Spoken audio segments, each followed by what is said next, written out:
Sam. And I'm Sam. And we're the Sams. We are the same. Okay, what should dating look like if your intent is marriage? Okay, because I was going to say everyone I think has a different definition of what dating means. Okay. So that's one. I think everyone has a different definition of what dating means. Or a pool of people, like, you know what I'm saying?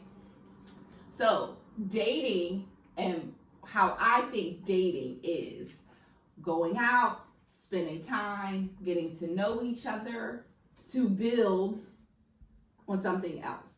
Or it could just be like, maybe we don't want marriage, but we're just, spending your time. And because also in dating, you can date other people, kind of thing. Like, you know what I'm saying?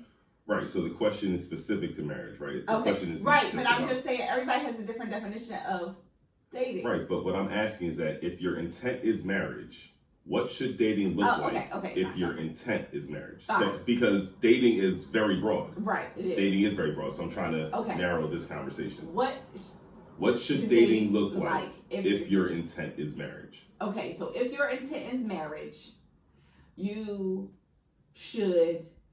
it should be going out, it should be talking, vocal conversations, like, not just, hey, beautiful, good morning, and then nothing until 10 p.m. No, it should be, now text world, it should be also conversations to get to know each other better, more in depth, spending time with each other. I also feel like if you dating, you should do one road trip to see if it's going to last. You need to add a road trip, a few hours in the car with each other to see if this is going to make it. But also, not dating a bunch of people. Like, I feel like not dating. Right. Not dating a bunch of people.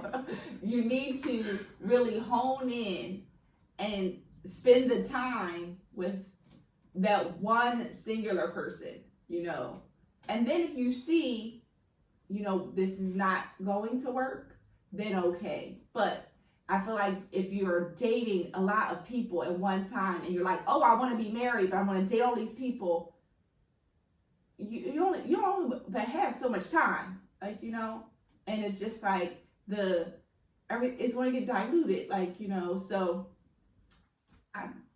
in synopsis, long story short, not sure. You're right, long answer. But basically, just really spending the time to get to know that person if you want to then go to marriage.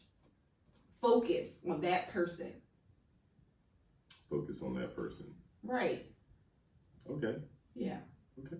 And you?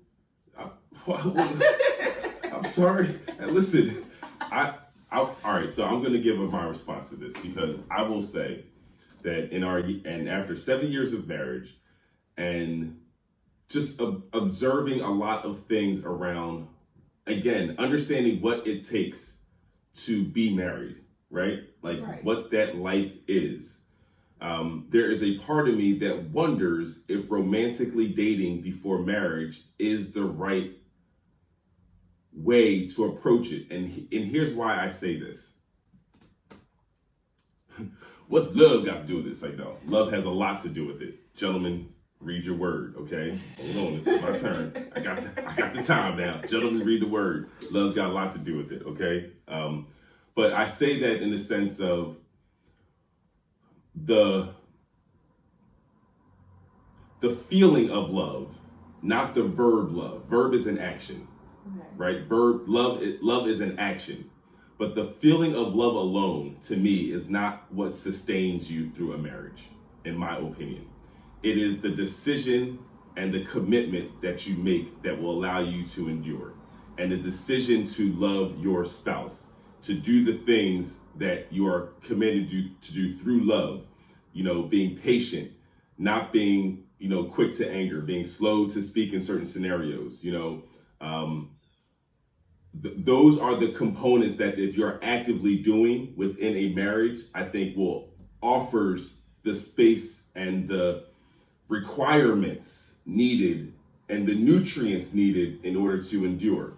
I think dating, in my opinion, becomes much like the romantic piece has a lot more value, I think, after marriage, because I think that couples who lose the connection and don't grow the romantic connection during their marriage, I think it also can suffer, right?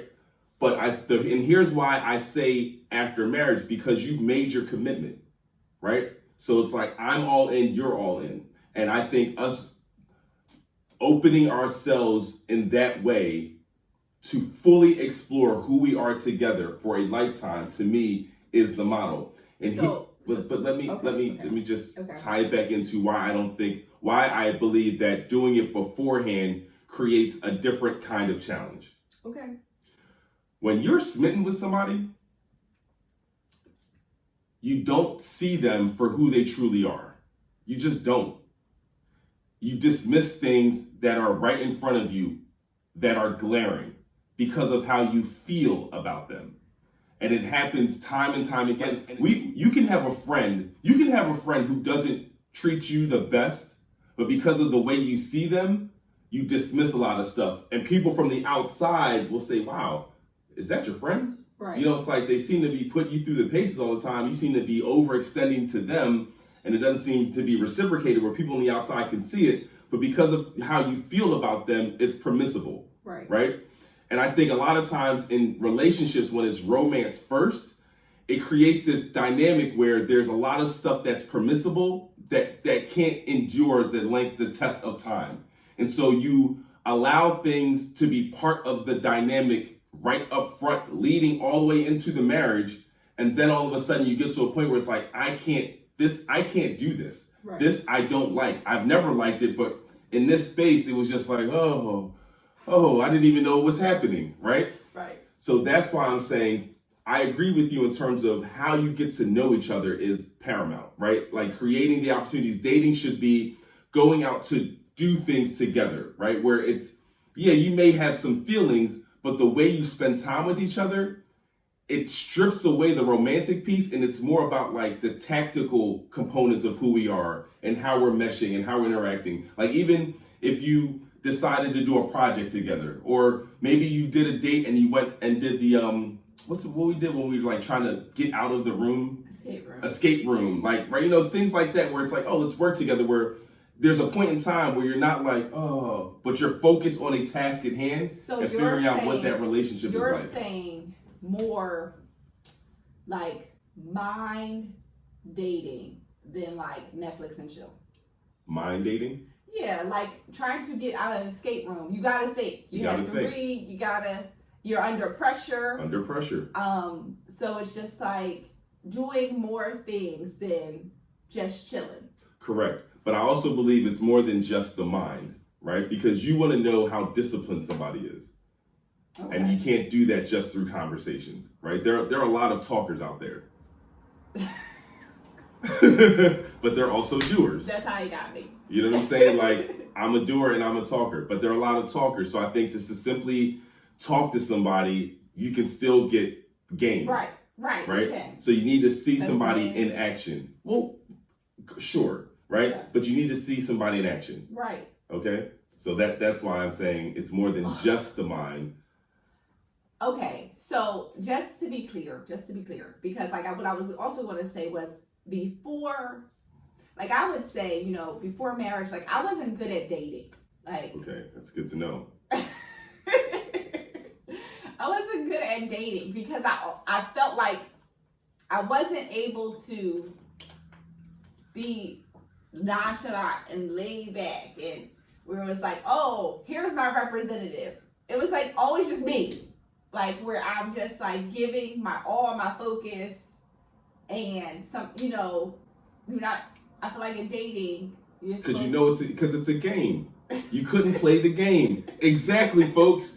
You just heard it right here. She could only be authentic, and she realized people had a posture to it that like she never built that muscle to deliver herself differently than who she was. Correct. She was just like, this is me. And she knows that like What she's getting across from her is the package of a date experience. Right. And not the actual person. Like there's someone behind this that I know exists, but I know I haven't gotten there yet. Correct. But they're getting me right off the front, right off the bat. Correct. So in your thought process is like, okay, you talk, you communicate, you hang out, you do activities like outside, not just chilling, right? I also think you need to throw in that travel piece. Again, it don't need to be a vacation, but even if it's, you know, a drive to Baltimore, but just really just seeing that experience. Because, you know, somebody may have road rage. Like, I don't know. Like, I just feel like travel helps to see what type of person you are with. And maybe travel with friends for safety. PSA. Right. Right. Let somebody know where you're going. Seriously. Okay. Then you say, okay, I like this person. I connect with this person. I'm getting feelings towards this person. I can see myself with this person in the future, marrying them. They get married, and then you're saying put the romantic date in. You focus on you emphasize the romance. Romance for the life of your marriage. Because here's the thing. Here's what's paramount. Not the feeling of love and the butterflies you get when you meet someone. Mm-hmm. It's whether or not you all cooperate well with each other. You're living with each other for a lifetime. If you all don't naturally cooperate well with each other, why would you sign up for it for a lifetime? But unfortunately, a lot of times we're not even considering that ebb and flow of how we operate. It's just like when I see her, I'll risk it all for her. You know, it's like, but you can't live like that. Right. You know, and it's like you find yourself in a space where now you're resenting decisions because you've accepted something that's unacceptable to you. Okay, so how detailed are you getting with that? Because like, okay, just came to mind when you're saying like you have to live with someone for a lifetime. Correct. That's where the idea around marriage. Okay, you have to live with somebody for a lifetime. So it's like, okay, when do you not start, I guess, nitpicking smaller things? Like, what popped in my mind when you're saying like ebbs and flows of living, right? Somebody could be great. Everything could be great. And they go live together and you see he mixes the peanut butter and the jelly. Right, it's conversations. But that's why cooperation is something you establish so that you know how to bring those things up. Right. Right? You have to be able to talk to each other. If you don't have a dynamic where you don't even know how to approach those matters, it means that that work wasn't done first. That is true. Those are the things that you need to find out. Like, hey, if I have to approach him about something that may be uncomfortable, am I comfortable approaching him about something that I think is important to me, may not be important to him, like whatever the case may be. Right.